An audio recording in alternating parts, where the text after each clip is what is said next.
येत्या 17 तारखेला बकरी ईदचा जो सण आहे, आपण पाहत असाल संपूर्ण हिंदुस्थानात मोठ्या उत्साहात मोठ्या प्रमाणात साजरा केला जातो आहे। खूप मोठ्या प्रमाणात जनावरांची देखील कत्तल केली जाते।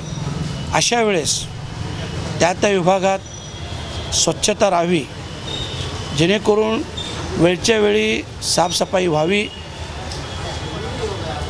साफसफाई न केल्यास दुर्गंधी पसरून नागरिकांच्या आरोग्यास धोका पोहोचू नये आणि म्हणून ही वेळीच खबरदारी घ्यावी, अशा प्रकारचं पत्र, निवेदन आणि सूचना काही ज्या मी आयुक्त साहेबांना केलेल्या आहेत। आयुक्त साहेबांनी देखील त्या गोष्टीस प्रतिसाद दिलेला आहे आणि योग्य ती काळजी घेण्याचं आश्वासन त्यांनी दिलेलं आहे। दुसरी गोष्ट, पावसाळा चालू झालेला आहे। आपण पाहत असाल पावसाळ्यात भिवंडीत अनेक ठिकाणी पाणी साचून आपत्कालीन परिस्थिती निर्माण होते आणि अशा परिस्थितीत महानगरपालिकेचं नियोजन हे कशा प्रकारे असायला पाहिजे, योग्य त्यावेळेस योग्य ती खबर घ्यायला पाहिजे।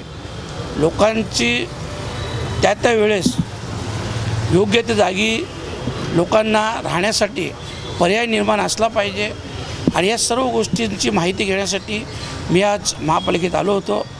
आयुक्त साहेबांनी या सर्व बाबतीत योग्य प्रकारे उत्तरे दिली आणि योग्य ती काळजी घेण्याचे आणि काम करण्याचे निर्देश त्यांच्या अधिकाऱ्यांनी दिलेले आहेत। धन्यवाद।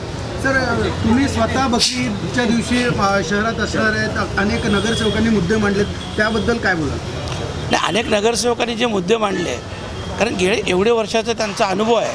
परंतु बघा, जेव्हा कधीही लोकप्रतिनिधी हे जेव्हा असतात, महानगरपालिका असेल, जिल्हा परिषद असेल, जेव्हा ही अस्तित्वात असते तेव्हा त्या ठिकाणचे लोकप्रतिनिधी हे त्या गोष्टींसाठी किंवा ते जे प्रॉब्लेम्स असतात त्यांच्यासाठी आयुक्तांकडं किंवा जिल्हा परिषद सेवकडं हे सतत पाठपुरावा करत असतात।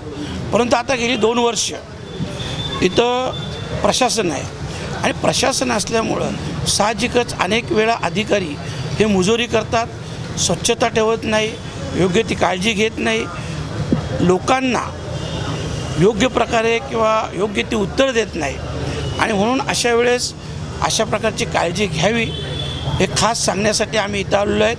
आणि जो सण उत्सव आहे, खरं म्हटलं तर आपण पाहत असाल गेल्या अनेक वर्षापासून आम्ही सर्व हिंदू मुस्लिम बांधव एकेपणे राहतो, सगळ्यांना एक दुसऱ्याला ईदच्या शुभेच्छा देतो आणि म्हणून मी देखील या लोकसभेचा खासदार या नात्याने खरं म्हटलं तर मी थांबणार आहे, म्हणजे मी सगळ्यांना शुभेच्छा देण्यासाठी थांबणार आहे।